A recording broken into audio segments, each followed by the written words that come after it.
지난주 제가 7장의 말씀 노아의 방주 대홍수 사건 우리가 함께 봤습니다. 의로운 사람이라는 제목으로 7장 말씀을 보면서 하나님은 의인과 악인을 반드시 가르신다, 선명하게 가르시는 하나님이시라고 우리가 배웠고요. 심판을 내리시는데 그 심판은 하나님의 약속, 우리를 향한 하나님의 언약, the covenant. 하나님이 하나님 되시고 우리가 될 때 비로소 참 행복을 누릴 수 있고 그것이 바로 하나님 나라다. 그러한 언약, 하나님께서 맺으신 언약을 심판이 파괴하지 못한다.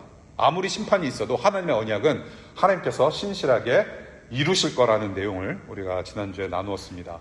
그래서 그 약속의 클라이막스는 무엇이냐? 바로 의로우신 한 사람이셨던 예수 그리스도, 바로 그분이 우리의 방주 되신다라는 내용을 우리가 함께 나누었습니다.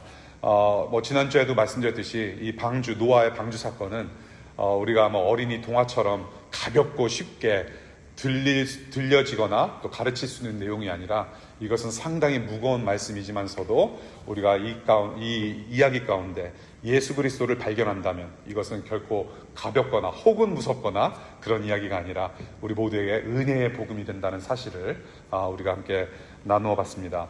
오늘 8장을 좀 보면서 우리가 함께 좀 상고해 볼 것이 몇 가지가 있는데, 제가 먼저 질문을 하나 드릴게요. 여러분들 기도 생활 어떠세요? 기도 생활. 그저 웃고만 있지라는 한국 가요 가사가 생각이 나요. 웃고만 있지. 기도라는 것은 상당히 쉽지 않은 것 같아요. 정말로. 쉽지 않아요. 저와 여러분들이 얼마나 더 기도를 많이 해야만 우리 조국이 통일을 할까요? 지난 6, 70년 동안 우리 선조들이, 여러분들의 할아버지 할머니들이 한국의 기독교가 수십 년 동안을 조국 통일을 위해서 기도를 했는데 아직도 그 기도를 들어주시지 않으신다면 과연 우리 하나님은 기도를 들으시는 하나님이신가라는 의심을 좀 해보셔야 돼요. 그렇잖아요? 아니, 우리가 기도에 대해서 배울 때 하나님은 기도에 응답하시는 분이라고 배웠는데 왜 할아버지 때부터 있었던 기도 제목을 갖다가 무시하시는지 우리는 좀 따져볼 필요가 있지 않습니까? 기도. 저와 여러분들이 기도뿐만이 아니라 얼마나 더 뜨겁게 찬양하고 얼마나 더 뜨겁게 기도를 많이 해야 하고 얼마나 더 뜨겁게 말씀을 들어야 더 좋은 신앙을 가질 수 있을까요? 얼마나 더 무언가를 해야만 우리가 더 신앙생활이 좋은 사람이 될까요? 그것도 가끔씩 여러분들 스스로 물어보는 질문이 아닐까 싶어요. 내가 힘들게 사는 이유, 나는 왜 이렇게 잘 안 풀리고 왜 나는 하는 일마다 다른 사람보다 더 늦게 가는 것 같고 내 삶의 속도가 다른 사람보다 더 느린 것 같고 나는 엑스트라로 조금 더 뭔가를 해야만 어치브하고 성공할 것 같은 느낌이 들고 실제로 그런 삶을 살 수밖에 없고,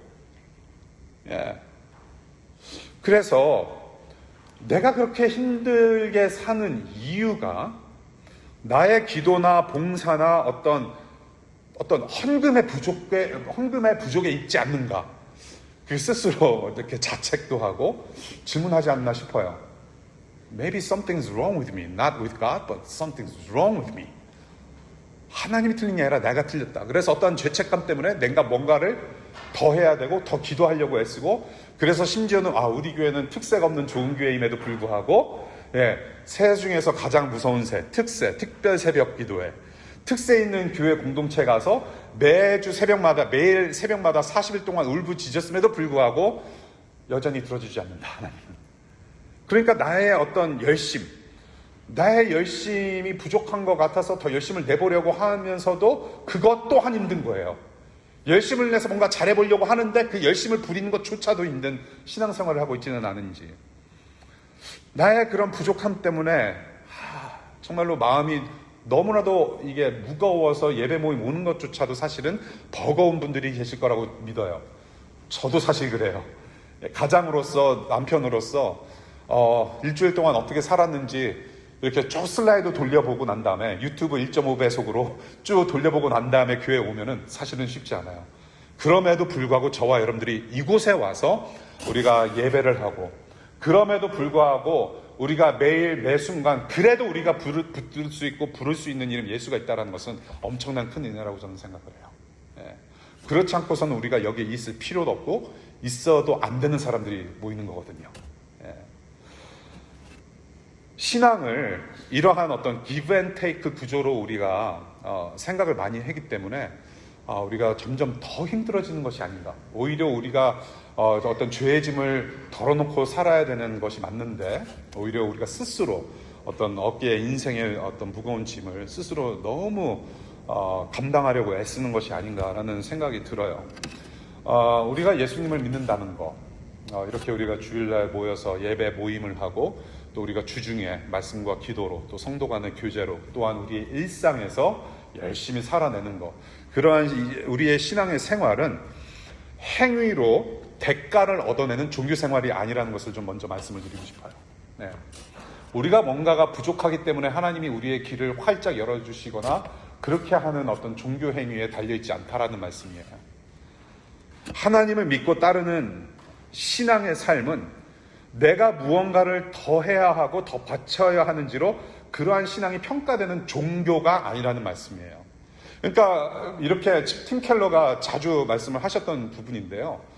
기독교는 하나님께서 우리를 먼저 감동하셨기 때문에 그 감동 때문에 우리가 무엇을 반응을 하는 것이다. 하나님께서 우리를 먼저 사랑하셨기 때문에 because He loved us first, we obey God as a response. 반응으로, 하나님께서 우리를 먼저 사랑하신 반응으로 우리가 하나님을 순종하시는 거다. 순종하는 거다. 그러나 종교는, the religion is, 내가 어떤 사랑을 받기 위해서, 어떤 인정을 받기 위해서 내가 행위를 하는 것이 종교라는 겁니다. 무슨 말씀인지 아시겠어요? Big difference. 어떤 경지에 오르기 위해서, 어떤 신에게 나를 내가 이렇게 받아짐을 위해서, 인정을 받기 위해서 내가 무언가를 자꾸 함으로 해서 가려고 하는 것이 종교다라는 겁니다. 예. 무슨 말씀인지 아시겠어요? 기독교와 종교는 그래서 다른 거예요. 우리가 무엇을 더 해야 하고 더 바쳐야 하는지로 평가되는 종교가 아니라는 말씀이죠. 그래서 우리가 이미 답을 말씀드렸네요.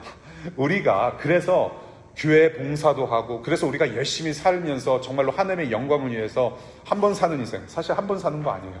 매일 살지 않습니까?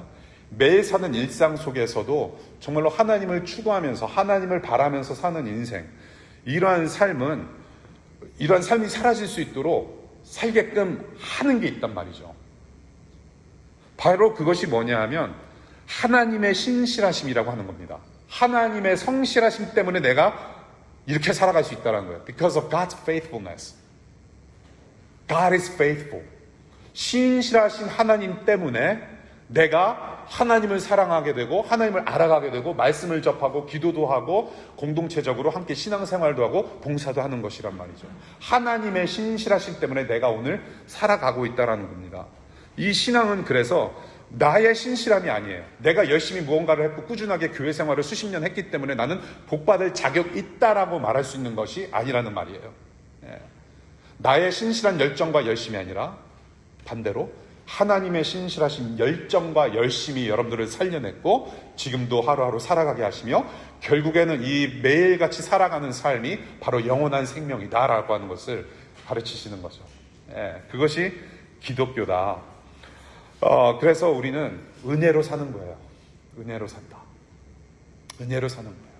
결코 내 지식과 내 지혜와 나의 능력으로 살아가는 게 아니에요. 그 하나님의 신실하심을 오늘 본문에서 뭐라고 기록하고 있냐면요. 돌아보실 생각을 하셨다라고 표현을 해요. 세 번역으로. 오늘 말씀의 제목인데요. 돌아보실 생각을 하셨다. 그리고 개역개정으로는 기억하셨다라고 표현합니다. 그래서 저는 세 번역보다 이 돌아보실 생각을 하셨다도 참 은혜롭고 좋은 표현인데요. 기억하셨다라는 번역도 참 좋은 것 같아요. 누군가를 기억했다라는 거. 이 노아의 방주, 대홍수 사건 후반부를 오늘 보면서 이 하나님의 기억하심이 무엇이고 그 기억하심, 그 신실하심 때문에 저와 여러분들이 무엇을 하게 되는지를 오늘 8장의 말씀을 좀 일부분 보면서 두 가지 고민을 해보고 싶습니다. 첫 번째는 이 하나님의 기억하심은 곧 하나님의 행동이다는 것을 가르칩니다. 하나님의 기억하심은 곧 하나님의 행동이다라는 것을 가르쳐요. 자, 1절 돌아보실 생각을 하신다, 기억하신다라는 뜻인데요.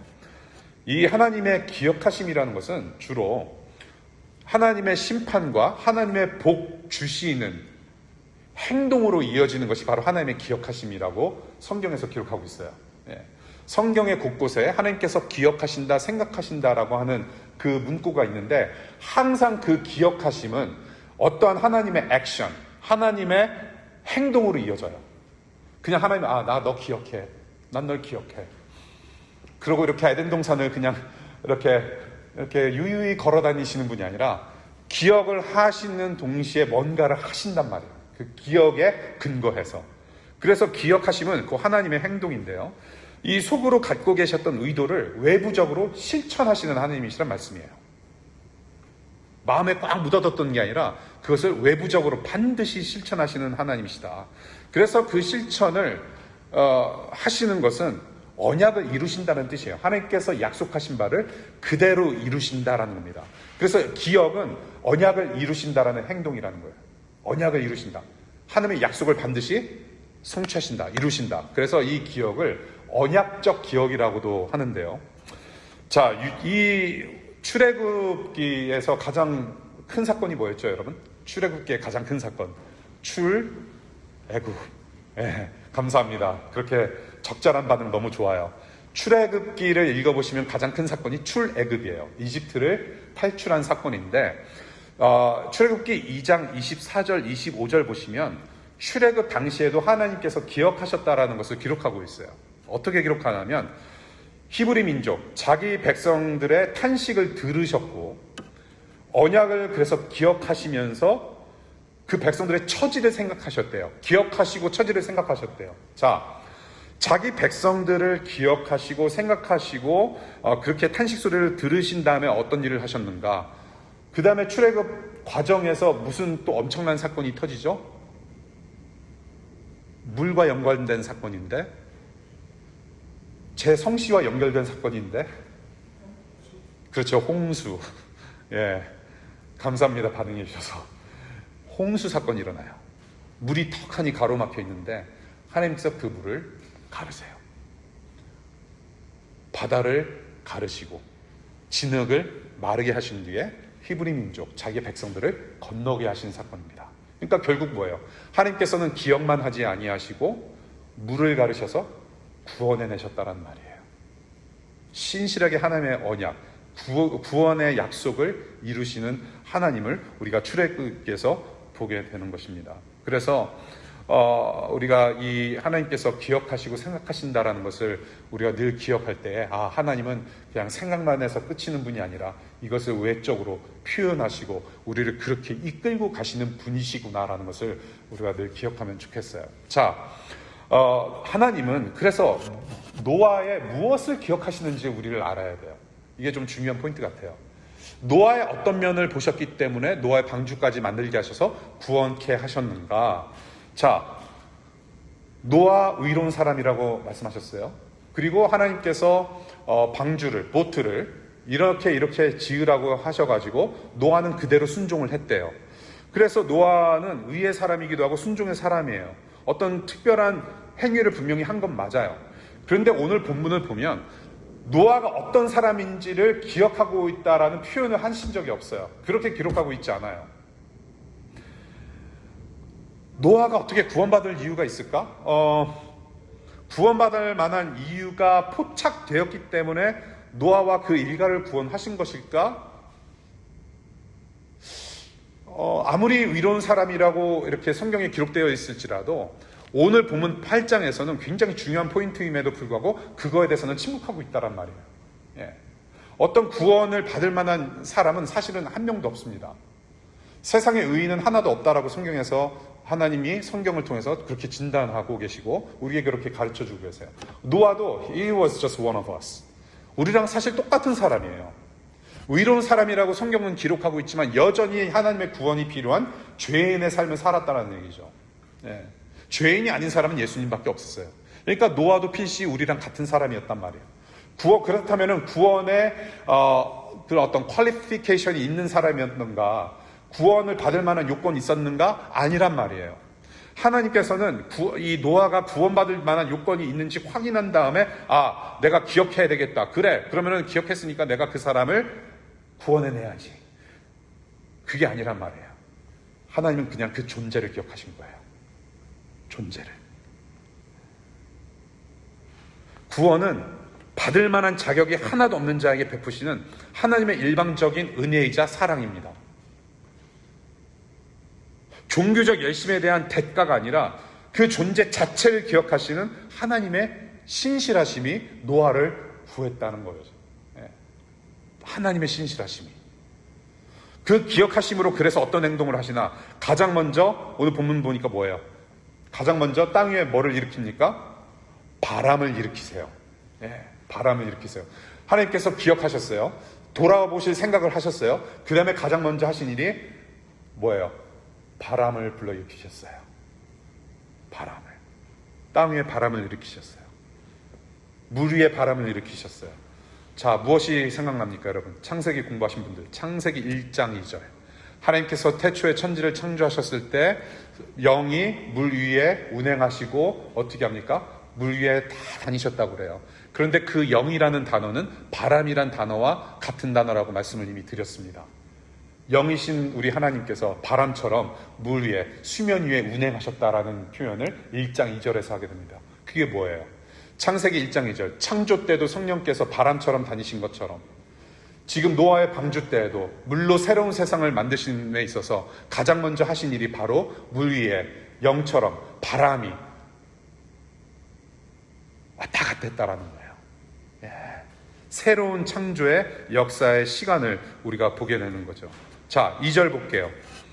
2절에 홍수가 일어날 만한 모든 문을 닫히게 했고 그치게 했다고 하셨어요. 자, 물 위에 바람을 일으키시고 물 위에 왔다 갔다 하셨고 물 위를 운행하시고 그렇게 어루만져 주시고 하나님께서 함께 하셨는데 그 다음에 하신 일이 바로 수면 아래에서 또한 하늘 위에서 물을 공급했던, 물을 무수하게도 공급했던, 우리의 죄만큼이나 쏟아냈던 물의 근원지를 다 막으셨다라고 표현하고 있습니다.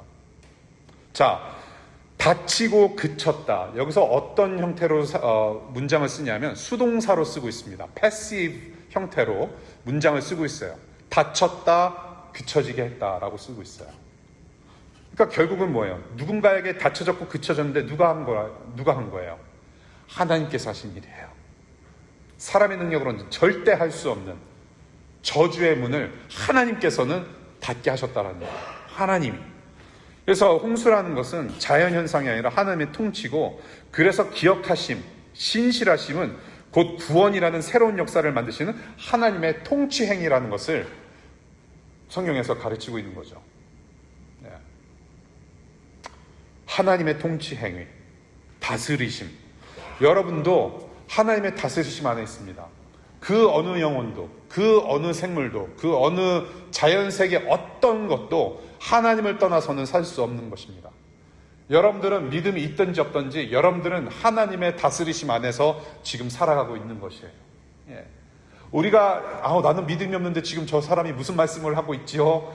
오늘 교회 처음 왔고 내가 기독교 생활, 교회 생활 시작한 지 얼마 안 됐는데 하나님의 다스리심 안에 있다니.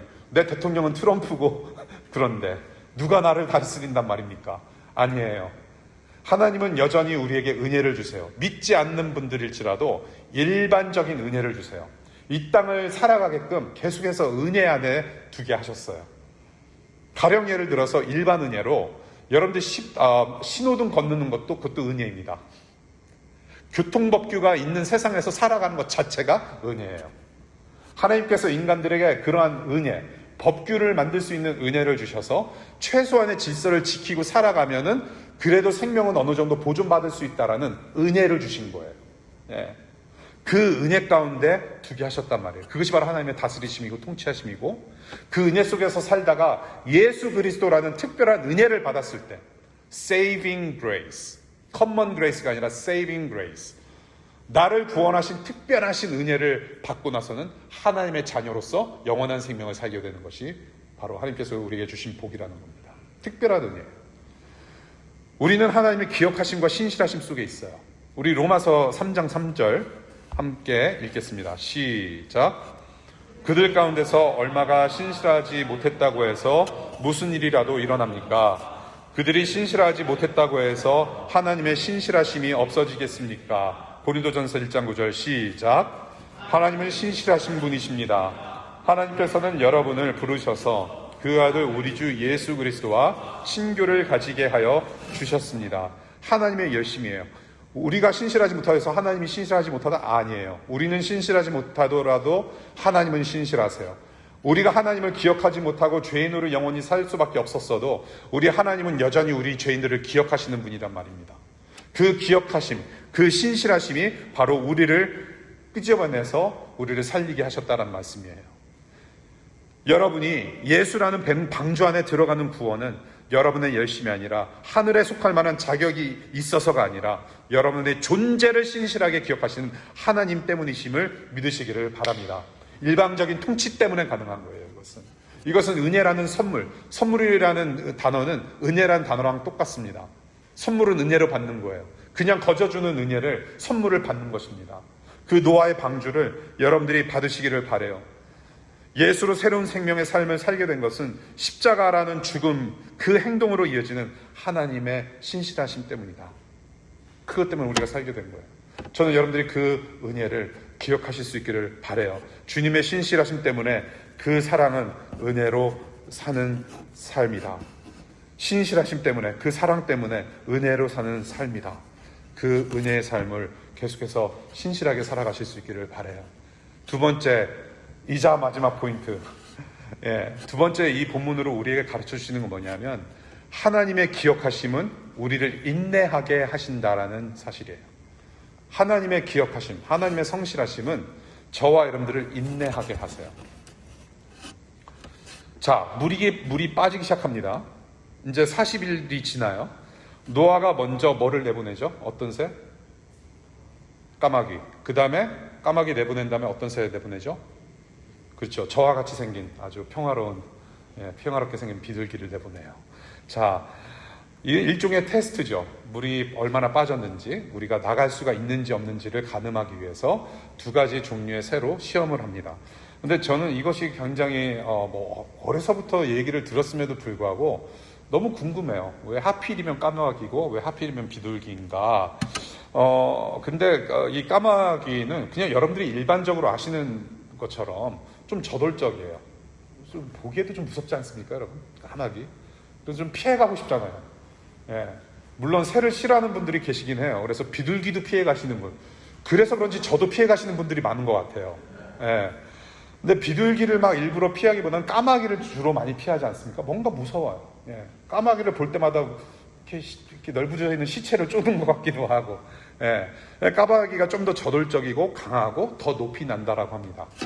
근데 비둘기는 그렇지가 않아요. 그야말로 저와 닮아서 평화로운 동물이에요. 평화로운 동물.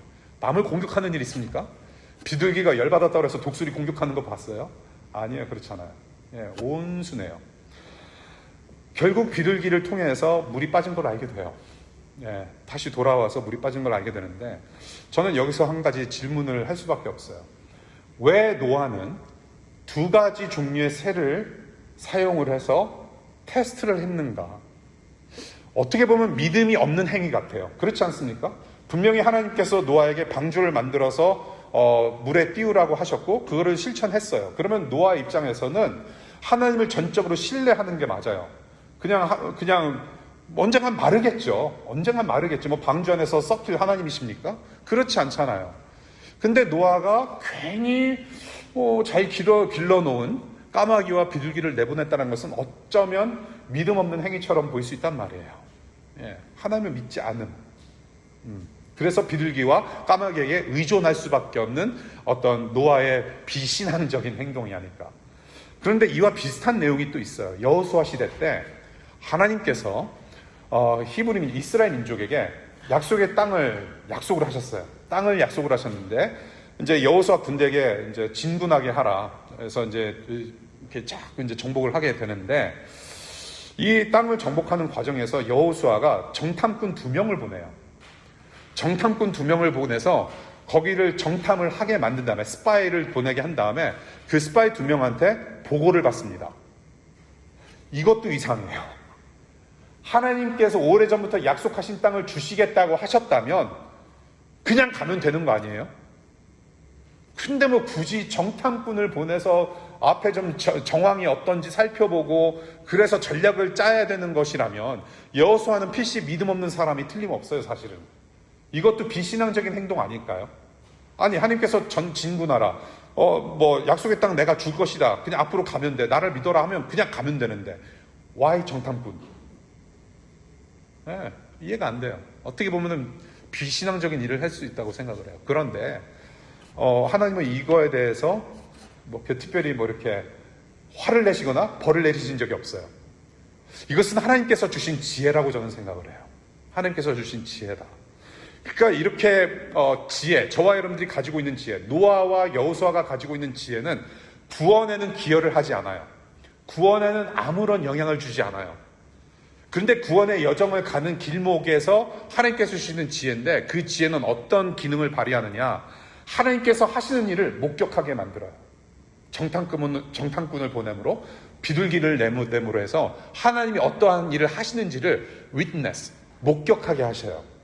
그 다음에 하게 하시는 일이 뭐냐면 하나님의 손길을 기대하게 만든다는 겁니다. 정탐꾼을 보내고 혹은 비둘기를 내보내서 하나님이 또 어떤 일을 하실까? 지금 이 정도 상황인데 하나님이 어떤 일을 하실까? 기대하게 하는 것이 바로 하나님께서 우리에게 주신 지혜이며 마지막으로 그래서 이 지혜는 하나님의 때를 기다리고 하나님의 손길을 기다리는 지혜는 결국에는 감사와 인내로 이어진다라는 겁니다. 하나님의 손길이 반드시 있을 거다. 이 정도 왔구나. 그럼 하나님께서 이거를 끝내실 거구나. 라는 지혜를 가지고 그것이 무엇으로 이끄느냐? 바로 인내라는 것으로 이끄는다는 거예요. 오래 참게 하신다라는 겁니다. 자, 내보낸 비둘기가 돌아오지 않아요. 돌아오지 않는다는 것은 땅이 어떻게 됐다? 말랐다. 땅이 말랐다는 증거예요. 자, 우리 계산을 하겠습니다. 우리 비록 문과생이 여기 80% 이상일지라도 기본적으로 할 수 있는 계산. 다 말랐어. 이 방주에 들어가서 나올 때까지 13일에 근거해서 시간을 계산할 수가 있어요. 방주에 들어가고 그 다음에 나올 때까지. 근데 막상 제가 계산을 좀 여러분 모시고 하려다 보니까 꽤 많은 설명을 해야 될 것 같아요. 그래서 제가 그냥 답을 드릴게요. 1년이라는 시간이 걸려요. 방주에 들어가고 나서부터 물이 말라서 나오는 때까지 시간이 it took 1 year. 1 full year. 그것을 13절에 근거해서 할 수 있어요. 1년이 걸렸구나. 자, 이 기간 중에 지혜를 발휘해서 물이 빠졌는지 안 빠졌는지 확인했어요. 근데 한 가지 또 질문이 드는 게 뭐냐면, 잎사귀도 가지고 오고 비둘기가 그렇다면은 저 같으면 당장 나가겠어요. 진흙이라더라도. 그렇지 않아요? 일단 비가 안 와. 마른 것 같아요. 그럼 진흙이라도 저는 나갈 것 같아요. 얼마나 반갑습니까? 문 박차 열고 나가요, 저는. 예. 여러분들 우리 팬데믹 때 그랬잖아요. 팬데믹 때 줄곧 그냥 집에서 그냥 무슨 생활이 그런 생활이 있어요. 예. 팬데믹 끝나고서 어떻게 합니까? 마스크 쓰고라도 나가는 게 인간들이에요, 이게. 예. 마스크 쓰고 진흙 밟으면 되는 거예요, 노아가. 근데 그러진 않아요. 14절 다 마를 때까지 방주 안에서 대기하고 있어요. 아니, 다 말랐어도 기다렸다고 표현하고 있어요. 그런데 성경은 다 말랐는데도 기다렸어요. 언제까지? 16절 볼게요. 하나님께서 다 데리고 나가라고 하실 때까지 노아는 방주에 꿈쩍 않고 대기하고 있었단 말이에요. 다 마를 때까지. 아니, 나가라고 하실 때까지 노아는 하나님을 기다렸어요. 땅이 마를 때까지 기다렸을 뿐만이 아니라 그거를 넘어서 하나님을 기다렸다라는 거예요. 다 말랐어도 하나님의 명령이 없으면은 나는 문을 열 수 없다라고 하는 겁니다. 방주 문을 닫으신, 손수 닫으신 하나님께서 닫으셨으니, 문을 직접 닫으신 분은 하나님이셨으니 문을 다시 여시는 분도 하나님이시라는 것을 믿는 믿음이 있었다라는 거예요, 노아는.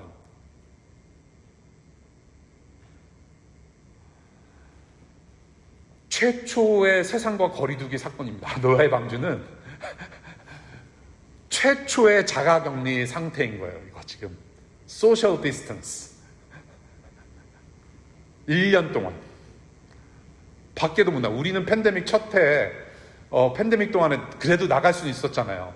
예, 사람들 없을 때 몰래 나가서 운동하고 이렇게 프레시에어 맞고 들어오고 1년 동안 방주 안에 갇혀 있었으나, 그래서 땅이 마를 때까지 기다렸으나 마를 때까지만 기다린 것이 아니라 노아와 그 일가는 하나님을 기다렸다라는 겁니다.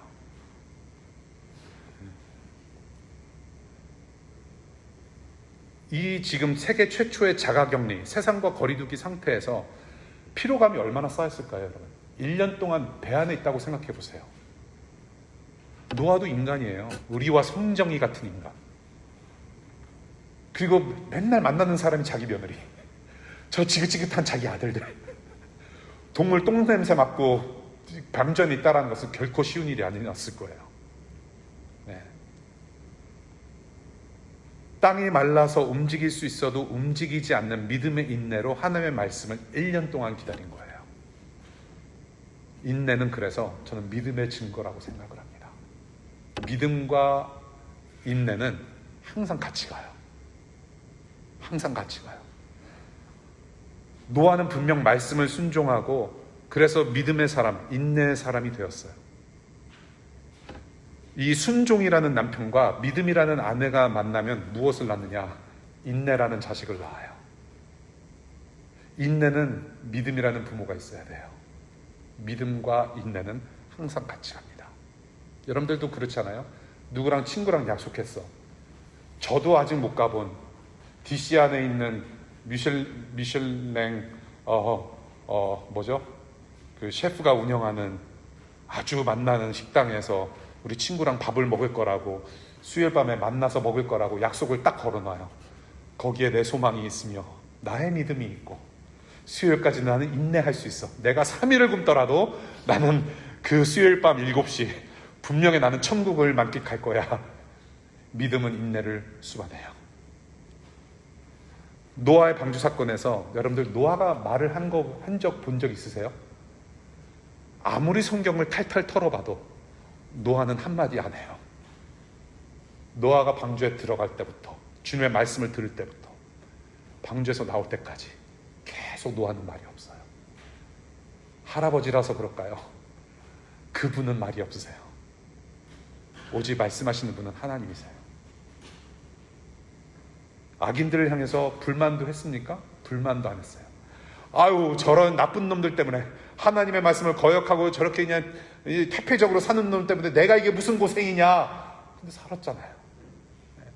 저 악인들, 아유, 뭐 욕도 안 하고 불평분만 안 해요. 노아는 침묵을 지킵니다. 말하는 사람으로 기록하지 않고 대신 하나님의 말씀을 행동하는 사람으로, 실천하는 사람으로 성경은 기록하고 있고, 영원한 복을 받는 사람으로 신약시대 지금 이 순간까지도 노아는 칭찬받는 사람으로 우리는 기억하고 있다는 것입니다. 여러분, 이거를 간단하게 말씀드릴게요. 자, 하나님께서 노아한테 말씀하세요. 자, 봐라, 내가 너 구원했지. 방주 만들려고 했는데 너 참 잘 만들었어. 봐라, 내가 너 구원시켰어. 자, 홍수. 자, 지금 다 살았지? 다 살았지? 오케이? 자, 근데 땅까지 말라야 돼. 구원 끝까지 기다리는 거야. 여러분들한테도 똑같은 말씀 하시는 거예요. 2000년 전에 예수 보내줬지? 그래, 그 예수님 때문에 너희들 구원 받은 거야. 자, 그런데 아직 내가 여기 와 있는 상태가 아니기 때문에 우리 조금 더 걸어가야 돼. 조금 더 걷자. 그날은 반드시 올 텐데 조금만 더 걷자잉. 그러고서 동행하시는 분이 하나님이세요. 그거를 말씀하시는 거죠. 땅이 다 마를 때까지, 주님께서 오실 때까지 우리는 기다리는 삶. 그래서 여러분들, 하나님의 기억하심, 그 신실하심 때문에 참고 견뎌낼 때 비로소 우리는 구원하신 주님을 만날 것이고, 우리의 인생 끝에는, 인내의 끝은 어설픈 진흙이 아니라 온전한 하늘 기쁨이 우리를 기다리고 있을 거라는 것을 오늘 본문에서 가르쳐주고 있는 것 같아요. 여러분들, 내가 나를 의존할 때는 인내할 수 없어요. 여러분들 스스로 잘 참아서 잘 된 적 있어요? 아유, 밥 한 끼도 제대로 금식 못 하잖아요, 우리. 예. 항상 다이어트는 내일 하지 않습니까? 결단은 오늘 하는데 분명 다이어트 시작은 내일 하는 걸로. 예. 우리의 결심, 우리의 인내 오래 가지 못해요. 우리의 인내 후에는, 사실 실패한 인내 후에는 패배감과 포기밖에 없어요. 그런데 하나님께서 우리를 구원하신 신실하심, 그런 기억하심으로 인내하게 하세요. 인내하게 하세요. 우리의 인내심보다 하나님의 신실하심, 우리를 끌어내시는 사랑이, 보이지 않는 사랑이 더 커요. 예. 그렇게 인내하게 하시며 참 기쁨을 누리는 영광으로 우리를 계속해서 이끌고 가세요. 언제까지? 예수님을 닮게 하시는 구원의 완성의 날까지. 그날은 분명히 있을 겁니다. 믿음의 끈을 그때까지 우리는 놓지는 않을 거예요. 우리가 하늘을 믿어서 믿음의 끈을 놓지 않고 우리가 갈 수 있는 것이 아니라 하나님이 붙잡고 우리를 붙잡고 계시기 때문에 우리는 끝까지 갈 수 있는 거예요. 믿음이라고 하는 것은 우리의 행위나 우리의 능력이 아니에요. 믿음은 하나님께서 우리를 믿어주시고 일방적으로 이끄시는 끈이라는 말입니다. 그것을 믿음이라고 우리는 부를 수 있어요. 그래서 그 끈을 우리에게 놓지 아니하시고 인내하면서 이겨낼 수 있는 우리의 힘과 능력이 되신 분이 바로 예수 그리스도, 여러분들을 구원하신 분이에요. 야고보서 1장 3절부터 4절 읽겠습니다. 시작. 여러분은 믿음의 시련이 인내를 낳는다는 것을 알고 있습니다. 여러분은 인내력을 충분히 발휘하여 조금도 부족함 없이 완전하고 성숙한 사람이 되십시오. 계시록 말씀 읽습니다. 시작. 하나님의 계명과 예수를 믿는 믿음을 지키는 성도들에게는 무엇이 필요하다? 그 인내가 필요하다. 근데 내가 인내가 필요하구나. 내가 발휘할 수 있는 것이 아니라 성령님께서 도와주세요. 인내하게 하세요. 말씀 읽겠습니다. 돌아보실 생각을 하시고 하나님의 기억하심과 그 신실하심은 곧 우리를 사랑하시는 하나님의 행동이며 저와 여러분들을 구원 끝까지 인내케 하시는 하나님의 거룩한 능력이자 성품입니다. 여러분의 이름과 존재를 다 기억하세요. 하나님은.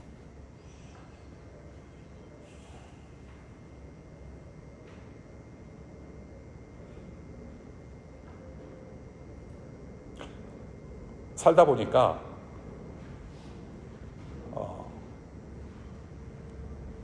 별말을 안 해도 그냥 느닷없이 한국말로 느닷없이를 다른 말도 뭐라 그러죠? 뜬금없이 생뚱맞게 연락이 오는 거 참 좋아요. 살다 보니까 나는 분명하게 실수를 많이 했던 사람인데 그냥 잘 지내냐고 뜬금없이 안부 하나 다 문자 보내는 거, 생각지도 못했는데 찾아와 주는 거 너무나도 고맙더라고요. 하나님은 여러분들이 힘든 삶을 살아오셨고 힘든 역경을 겪어오신 거 다 보셨어요. 내가 죄인이고 힘들고 연약하다는 거 나보다도 하나님이 더 잘 아세요. 그럼에도 불구하고 하나님은 여러분들을 기억하세요. 그래서 어쩌면 여러분들이 살아가는 것이 힘든 것은 하나님이 자꾸 뭔가를 막으시고 더 좋은 길로 인도하시려는 행동이 아닐까. 하나님의 기억하심은, 신실하심은 행동이라는 거예요. 저는 여러분들 한 명 한 명 이름을 기억하시고 흐느낌을 아시는 그 하나님께서 여러분들을 기억하신다는 사실, 그 은혜를 잊지 않고 살아갈 수 있기를 바랍니다. 예.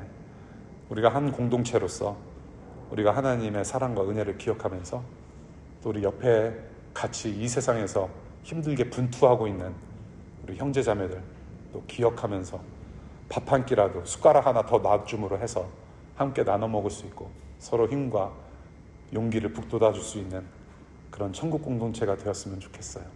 그 예수님의 방주 아래에서 우리가 힘내어서 인내하면서 우리 예수님 다 같이 기쁜 얼굴로 만날 수 있기를 간절히 축복합니다. 기도할게요. 이 시간에 잠시